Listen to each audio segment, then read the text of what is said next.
Para Daniel estos 2 últimos años han sido un verdadero infierno.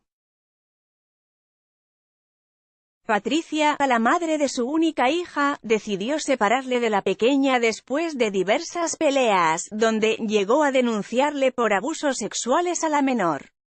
Tras 2 años, este sábado, la Policía Nacional ha liberado a la niña, que se encontraba desescolarizada y totalmente apartada de la sociedad, y que vivía en el municipio de La Cabrera, junto a su progenitora.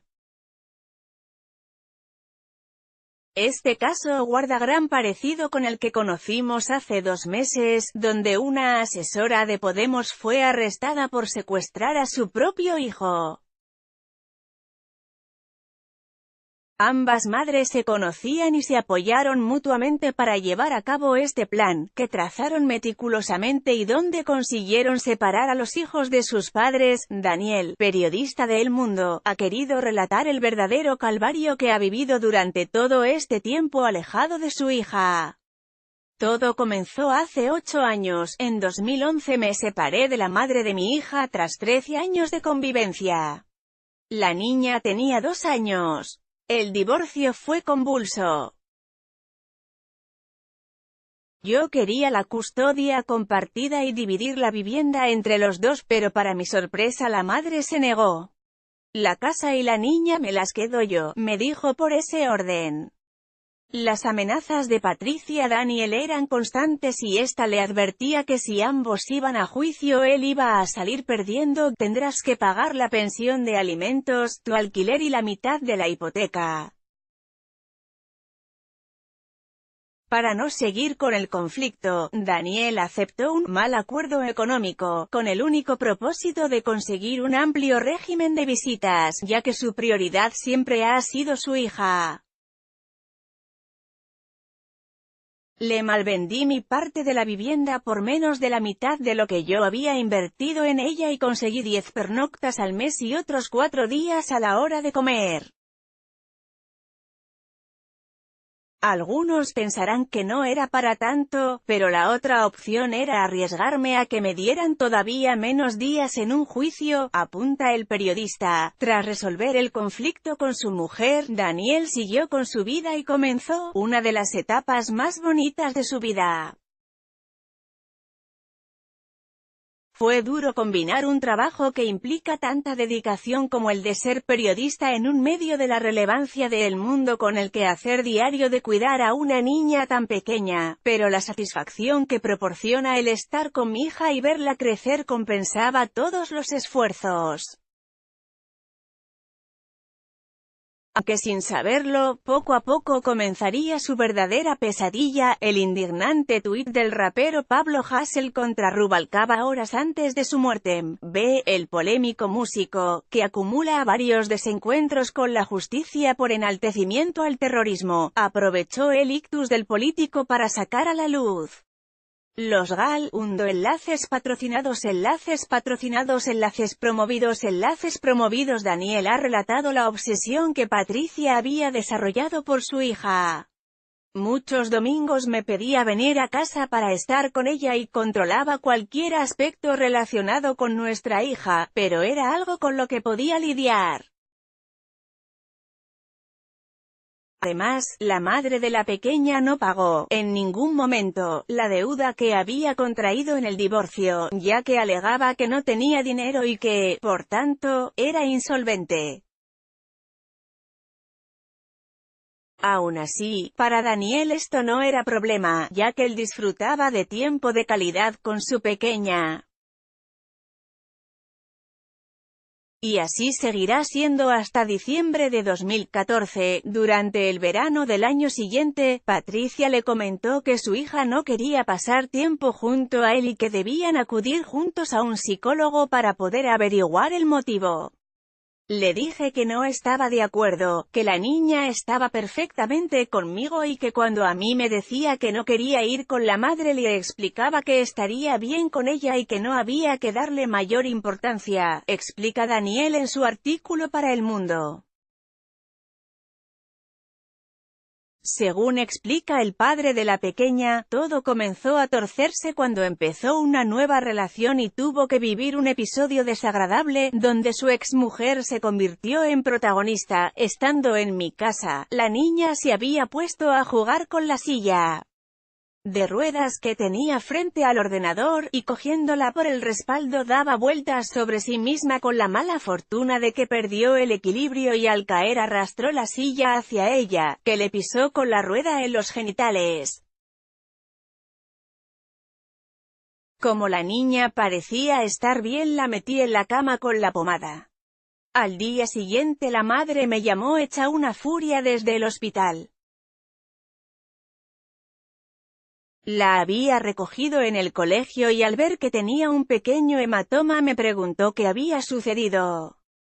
Se lo expliqué y su contestación fue: «Eso es lo que dices tú, ven inmediatamente al hospital a dar explicaciones porque a saber qué le has hecho».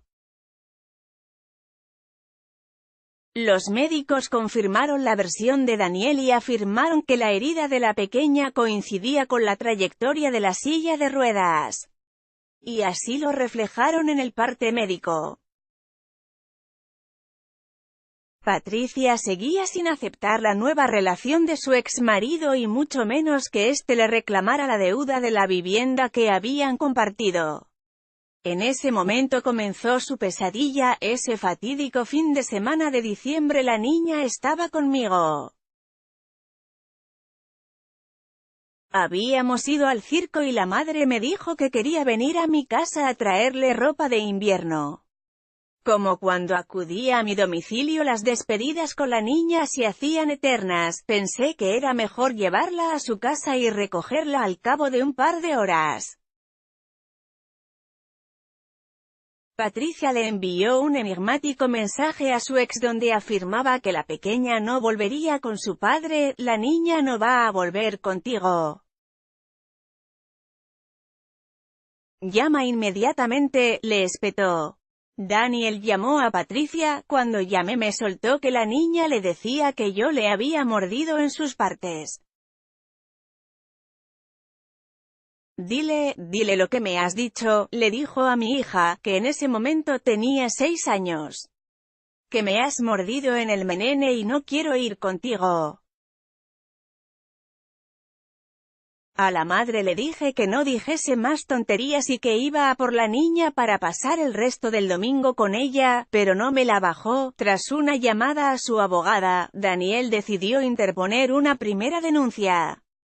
La segunda se produciría esa misma semana, cuando Patricia no llevó a la niña al colegio. El sábado siguiente me llamaron del juzgado. «Tiene que venir, le han denunciado por supuesto abuso sexual a su hija». A eso algunos expertos le llaman la bala de plata, porque aunque salgas inocente acaban contigo. Las denuncias se archivaron. A la niña y a la madre las vio un médico forense. A la niña la pusieron conmigo en una sala para ver su reacción, y al verme se abalanzó hacia mí para darme un abrazo. Del juzgado salí con la niña de la mano. Su propia abogada se acercó para decirme que no se creía nada.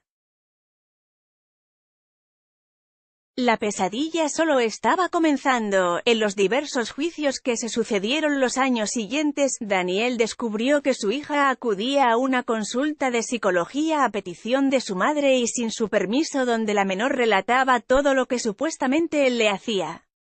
Tengo audios y vídeos de la niña donde me relata frases tan aterradoras como: «Me daban unos muñequitos y me decían ¿qué te ha hecho tu padre? ¿Qué te ha hecho tu padre?», hasta que para que me dejaran en paz me lo inventé. Le digo a la mamá que quiero ir con papá y se pone a llorar. Le digo a mamá que es mentira y no se lo cree. Mamá dice que para que esté con ella tengo que decirle a Beatriz que ya no quiero estar con papá. Además, la madre decidió acudir a la pediatra de la pequeña y donde confirmó los abusos sexuales por parte de Daniel a su hija.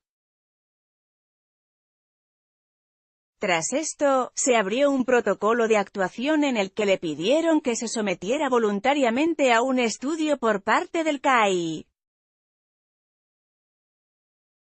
En las sesiones, la psicóloga me comunicó que le parecía bien que la madre incumpliera las visitas porque lo hacía para proteger a su hija, o me recriminaba aspectos como que mis padres me acompañasen al centro. Emitió un informe en el que decía, existen indicios compatibles con la existencia de un abuso sexual intrafamiliar, por lo que derivó el caso al CIASI, Centro de Intervención en Abuso Sexual Infantil, afirma Daniel. Finalmente, el CIASI confirmó que no existía ninguna prueba de abuso sexual. Durante todo ese proceso, la madre de la pequeña seguía incumpliendo el régimen de visitas. Daniel acumuló más de 200 denuncias y la madre fue condenada en varios de los juicios celebrados. El periodista se enteró que su hija acudía a las terapias de la Asociación Infancia Libre. Este empieza a emitir informes donde cuestiona las decisiones del juez de familia, alega que yo no puedo estar con mi hija porque sufre varios trastornos y que le está medicando con psicofármacos por ansiedad. Descubro que Infancia Libre recomienda varios de sus informes y estudios. El incumplimiento de visitas comenzó a ser total y Patricia no se presentaba a ninguno de los juicios pendientes. En febrero de 2017, Daniel ve por última vez a su hija. La Consejería de Educación hace un informe de absentismo escolar que remite a los juzgados y la Fiscalía. Pongo una querella por sustracción de menores, desacato a la autoridad judicial y denuncia falsa. El juez ordena una averiguación de domicilio por sustracción de menores y la policía empieza a investigar. Patricia se encontraba de excedencia, la niña no estaba matriculada en ningún centro de ninguna comunidad autónoma y había perdido ya 2 cursos escolares. No he vuelto a saber de ella hasta este sábado, aunque nunca dejé de luchar por ella. Ha habido momentos en que me he desmoronado.